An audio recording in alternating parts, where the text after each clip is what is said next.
The Library Book by Tom Chapin and Michael Mark. Illustrated by Chuck Groening. Saturday morning and the rain is pouring. Dad worked late last night, he's in there snoring. Same old stuff on TV, boring. So what if I can't go out and play? I know what I'll do today. I'm going down to the library, picking out a book, check it in, check it out. Gonna say hi to the dictionary, picking out a book, check it in, check it out. Now I like books and they like me, so when I go to the library, I sit down in my favorite chair and check to see who's there. Maybe one book, maybe two. Take me home, says Winnie the Pooh. And if we have to travel far, I'll bring my honey jar. Oh, I'm going down to the library, picking out a book, check it in, check it out. Gonna say hi to the dictionary, picking out a book, check it in, check it out.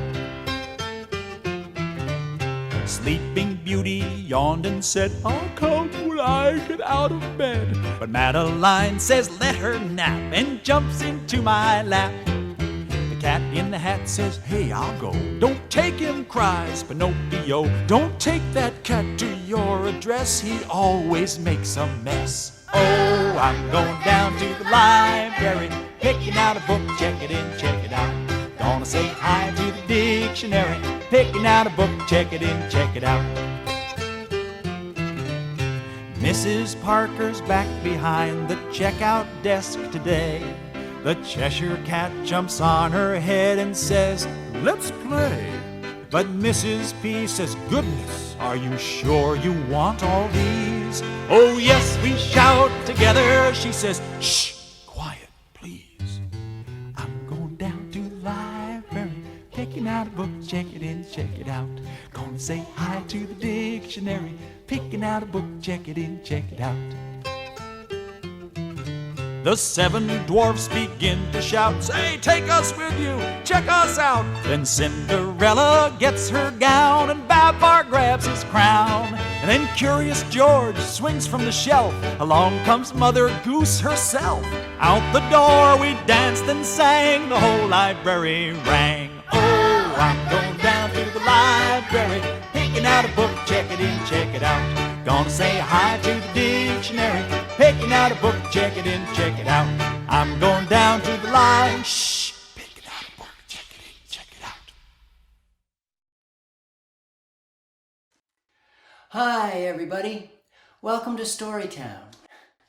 Today I want to talk to you about one of my favorite places in the whole world, the library. Have you ever been to a library? Well, if you have, then you know what a special place it is. And if you haven't, well, let's go there right now. Rockin' Randy is visiting with a real live librarian. So, let's go join them. Hi, everybody. I'm visiting with my friend, Miss Becky, and she is the children's librarian at the St. Johnsbury Athenaeum. Hi, Miss Becky. Hello, Rockin' Randy. I am so excited that you came here to visit me today. Miss Becky, can you tell our friends who may not know, what is a librarian and what do you do? A librarian is somebody who works in a library. And a library is a place where you find books and other materials that you can check out and take home to read. And then you can bring them back and get more. So my job is to invite you in, look for some books, help you find them, and then check them out to you. And also here at the library, besides borrowing books, you can come and enjoy a fun story time. Well, Miss Becky, what will kids see when they come and visit the library? Oh, that's a good question. When you come to the library, you get to see all sorts of fun books, as well as we have DVDs and we have magazines.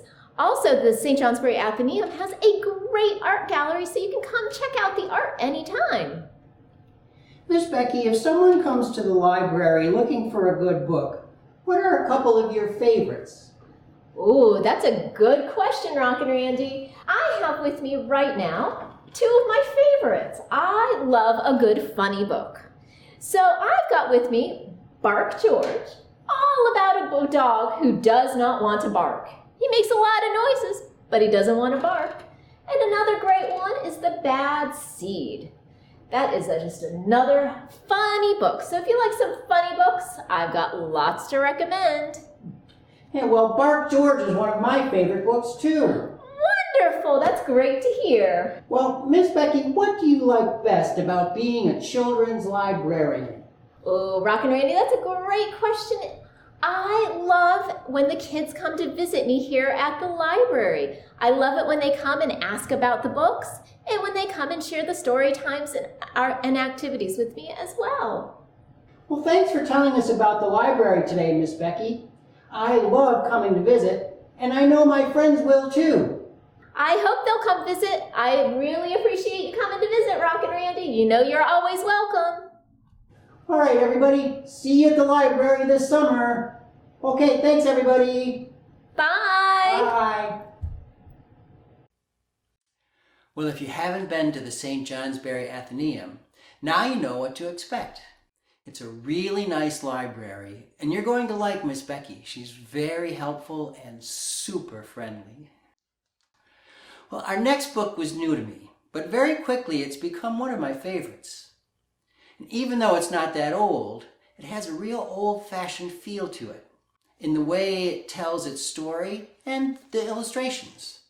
They remind me of classic picture books like Make Way for Ducklings, Corduroy, The Little House, and The Snowy Day. So let's visit another special library with a very unusual patron, Library Lion.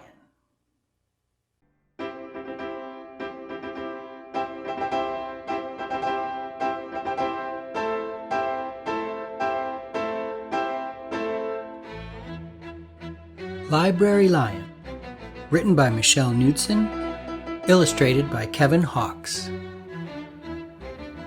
One day, a lion came to the library. He walked right past the circulation desk and up into the stacks. Mr. McBee ran down the hall to the head librarian's office. "Miss Merriweather," he called. "No running," said Miss Merriweather without looking up. "But there's a lion," said Mr. McBee, "in the library." "Is he breaking any rules?" asked Miss Merriweather. She was very particular about rule breaking. "Well, no," said Mr. McBee. "Not really." "Then leave him be." The lion wandered all around the library. He sniffed the card catalog. He rubbed his head against the new book collection. Then he padded over to the story corner and went to sleep. No one was sure what to do. There weren't any rules about lions in the library. Soon it was time for story hour. There weren't any rules about lions at story hour either. The story lady seemed a little nervous, but she read out the first book's title in a good, clear voice. The lion looked up. The story lady kept reading. The lion stayed for the next story, and the story after that. He waited for another story, but the children began to walk away. "Story hour is over," a little girl told him. "It's time to go." The lion looked at the children. He looked at the story lady. He looked at the closed books. Then he roared very loud.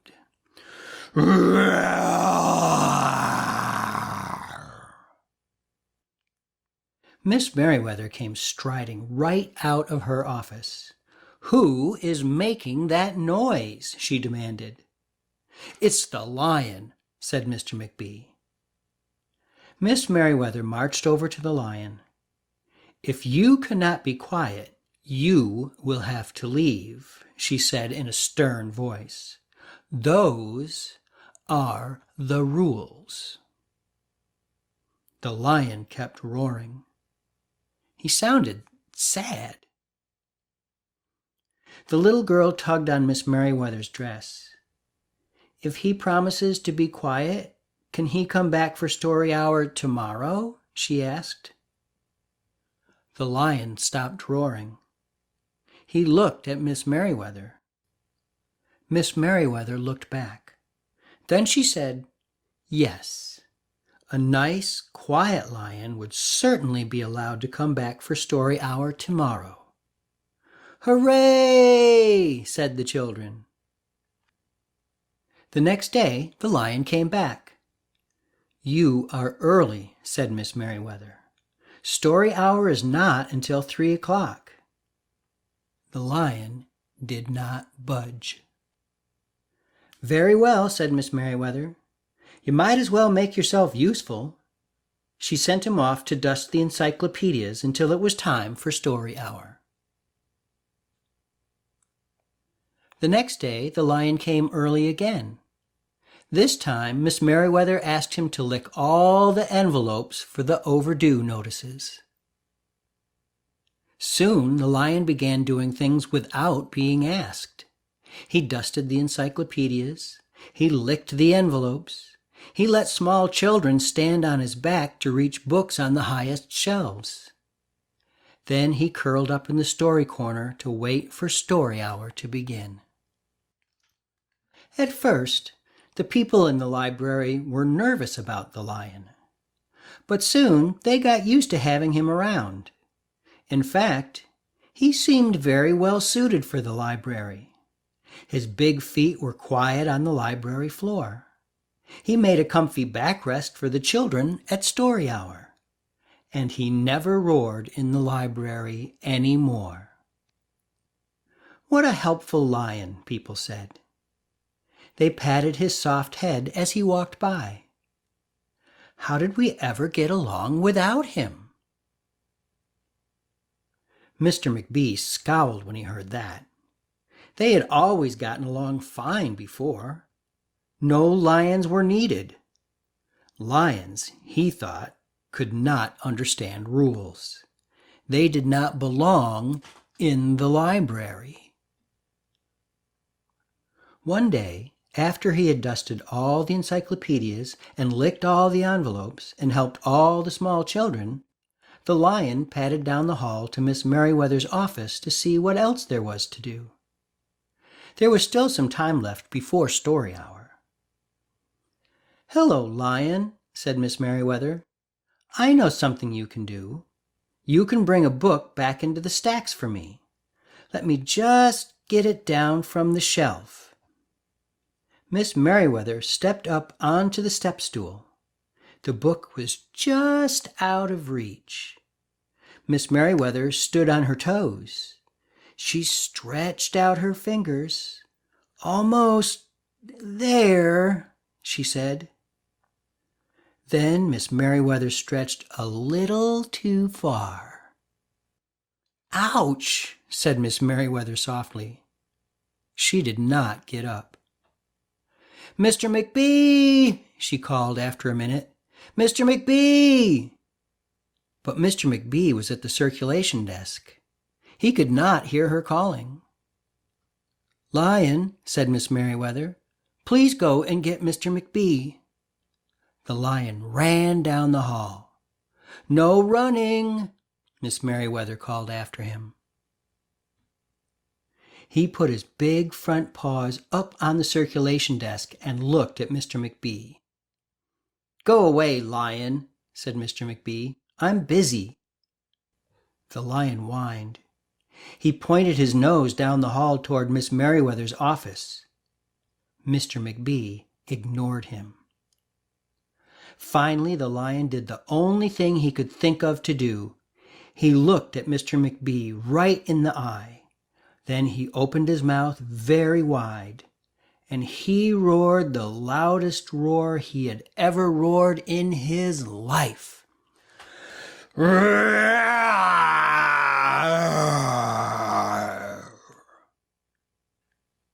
Mr. McBee gasped. "You're not being quiet," he said to the lion.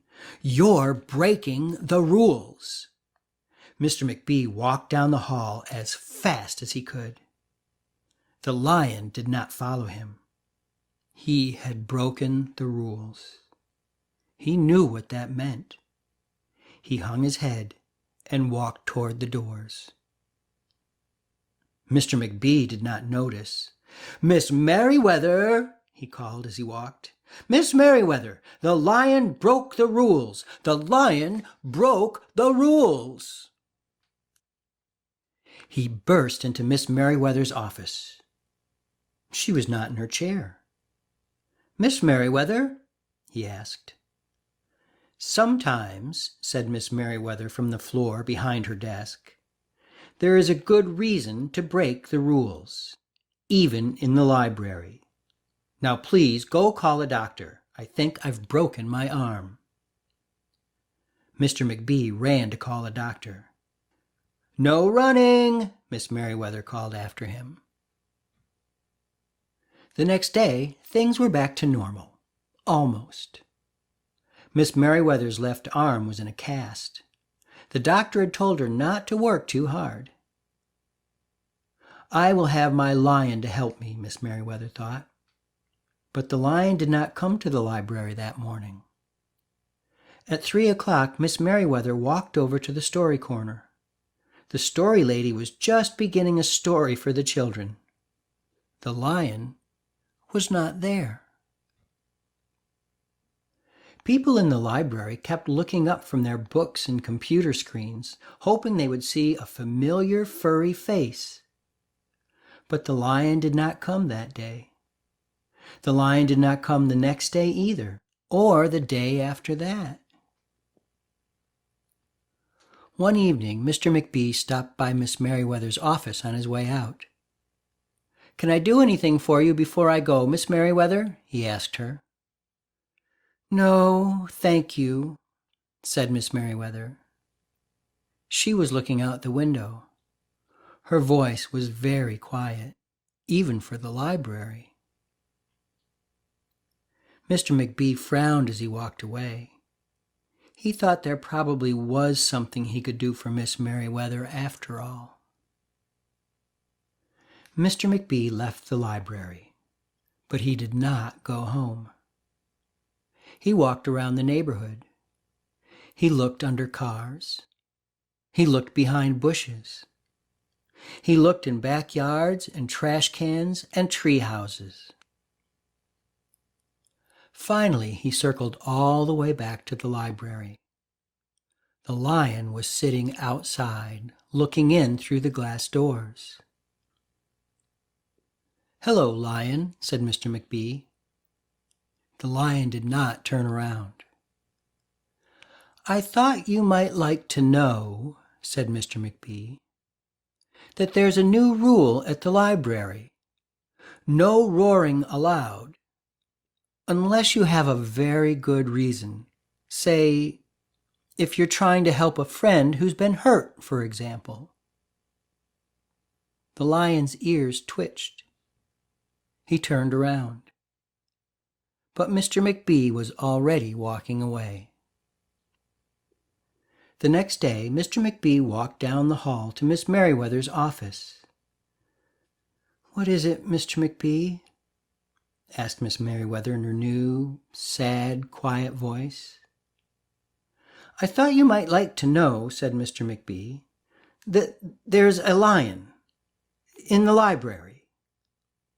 Miss Merriweather jumped up from her chair and ran down the hall. Mr. McBee smiled. "No running," he called after her. Miss Merriweather didn't listen. Sometimes there was a good reason to break the rules, even in the library.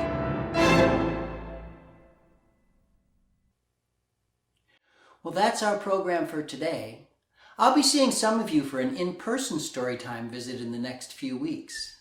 After that, we'll be taking a break for the summer. But I hope to see you all again in the fall with some new stories and some new things to think about. And you can always revisit all the StoryTown episodes by going to the St. Johnsbury Athenaeum website and clicking on their YouTube page. Well, thanks for spending time with me here in StoryTown. I love sharing stories with you. It was great fun. And so until next time, bye-bye. 1, 2, 1, 2, 3. I keep a story in my pocket and a story in my shoe. 'Cause nothing beats a story when you get to feeling blue. So slide up close beside me and I'll spin one just for you. I bet I can make you smile in a minute or two. Come on down to StoryTown. Bring along a friend. We'll keep you entertained. On that you can depend. We might not stretch the truth, but we're bound to make it bend. Oh, come on down to StoryTown, where the stories never end. I said come on down to StoryTown, where the stories never end.